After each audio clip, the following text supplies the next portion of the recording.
Hola, ¿cómo están? Hoy es el jueves 28 de mayo del 2020 y miren, conforme entramos a la recta final del aislamiento por el coronavirus, se ve la luz al final del túnel, es cierto, pero pareciera que más bien está alumbrando la entrada a otro. Al menos esa idea dan las últimas declaraciones de expertos y autoridades. Es decir, la pesadilla no se va a ir, por lo menos no del todo y no de manera inmediata, ¿no?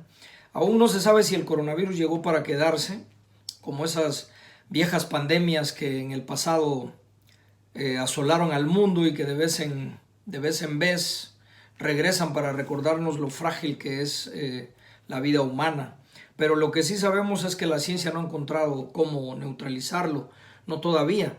Parece ser más efectiva la recomendación del otorrinolaringólogo mexicano. ¿Cómo? Con estas dos sencillas técnicas que ahora voy a explicar. La técnica que yo he llamado de la secadora de pelo y la otra técnica de la vasija con agua caliente. Así que mientras hace su entrada triunfal el medicamento, el coronavirus va a seguir sobre nosotros como un nubarrón negro, oscuro, eh, que presagia otras tempestades, ¿no? Otro problema que vino a solidificar la idea de una pandemia permanente es que las pruebas masivas no han sido tan efectivas como se había esperado, ¿no?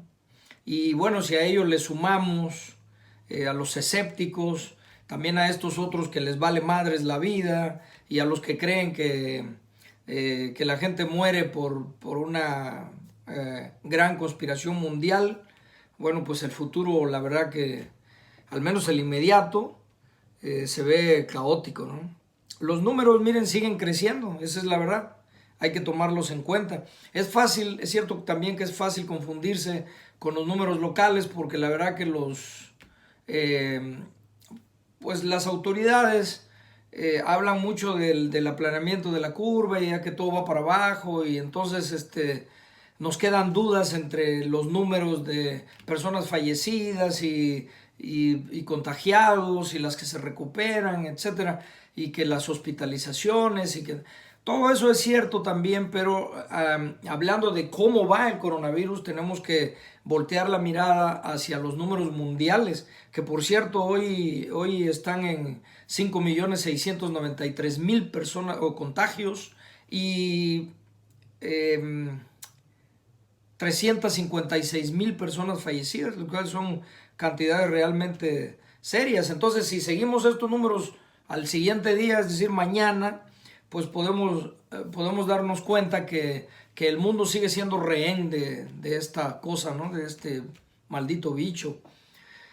Y bueno, el motivo de la charla de hoy es precisamente que esto que dicen los expertos, ellos consideran que debido a las actividades humanas, cómo nos hemos comportado, los tipos de contagios que aún existen, en dónde están, cómo nos movemos, etcétera, pues ellos presagian que habrá un rebrote en otoño y que si no es en otoño será en invierno, pero o si no en las dos estaciones. Entonces, en primer lugar, eh, se está dando o se pudiera dar este rebrote porque, bueno, no toda la gente fue protegida. Recordemos que se dieron dos líneas de batalla en contra del coronavirus, por decirlo de alguna manera, y en la primera, bueno, estaba el grupo médico con las enfermeras, los doctores eh, y todas las personas que participan, ¿no? Y que la verdad merecen todo nuestro reconocimiento.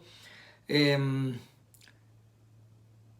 Pero también había otras líneas que se mantuvieron, las famosas líneas esenciales, y donde están, bueno, pues las personas que no recibieron ayuda, que son los trabajadores indocumentados, y que estuvieron en una exposición muy fuerte, y que, bueno, los números empiezan a evidenciar cuán terrible fue que estuvieran ahí. También uno de los problemas con los trabajadores indocumentados fue que fueron enviados a la línea de batalla sin protección. Es decir, había mucha gente trabajando, pero todos recibieron dinero extra, sobre todo la gente que tiene documentos, aunque en otros casos también se dio.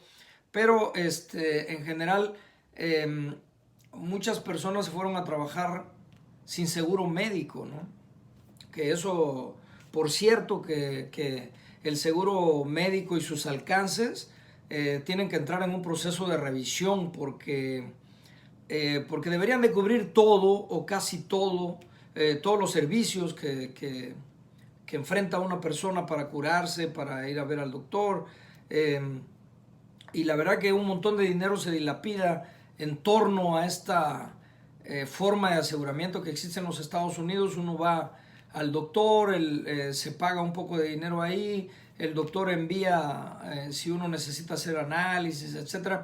Y hay que pagar un montón de dinero.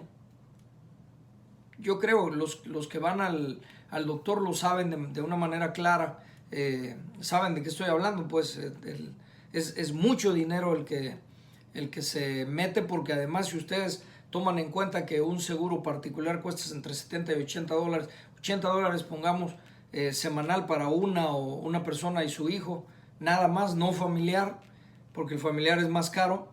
Pero si son $80, son $4,000 anuales, que además súmenle lo que se paga por los servicios que se van dando durante el año, ¿no? Las visitas médicas, pues. Entonces, la revisión de otros expertos que hay ahí, bueno, entonces ponen las cantidades en números muy altos, pero lo convierte casi en una pesadilla. Bueno, en fin, la verdad que ya nos estamos desviando un poquito, ¿no? Les decía que los expertos están vaticinando un rebrote del COVID-19 en otoño, ¿sí? En primer lugar, porque los inmigrantes indocumentados han estado arriesgando su vida por la necesidad de trabajar, ¿no? Y lo siguen haciendo y lo van a seguir haciendo, ¿no? En segundo lugar, puede discutirse cuánto ha servido el aislamiento cuando en el primer intento de apertura todo el mundo se fue para a las playas, a las iglesias en algunos lugares, a las tiendas, y bueno, cada vez hay más infectados, por lo menos eso es lo que dicen los números, tanto a nivel local pero general, es decir, en todo el país, como a nivel mundial, ¿no?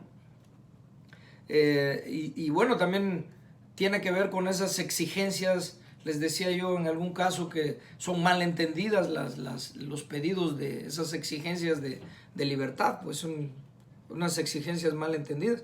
En ese sentido, cabría preguntarse si ha servido de algo el encierro.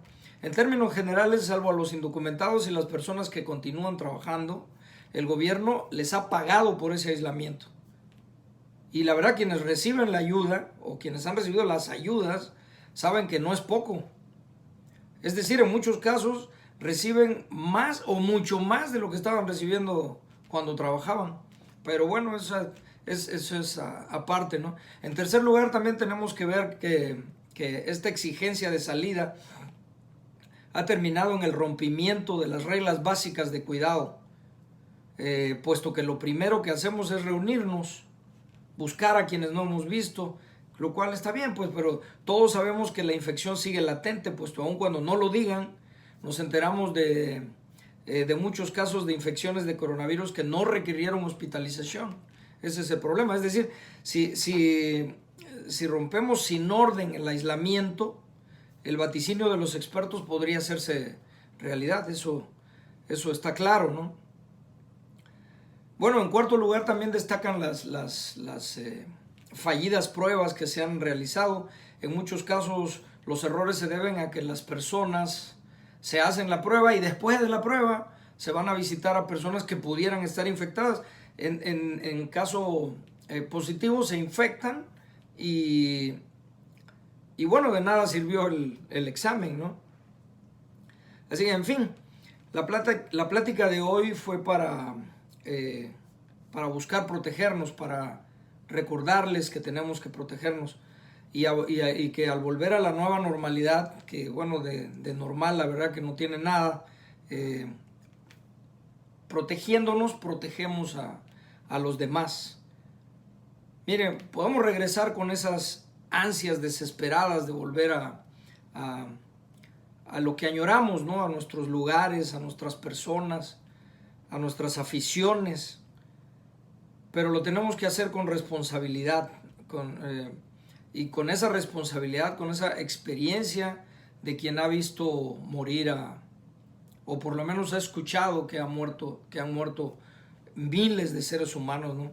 En general, precisamente por irresponsabilidades, ¿no? Bueno, cuiden a los chiquillos y cuiden a los viejos, que la verdad son los más queridos y son las personas a las que más echamos de menos cuando no las tenemos. Y no olviden darle gracias a Dios por lo bueno y por lo malo. Que pasen un bonito día.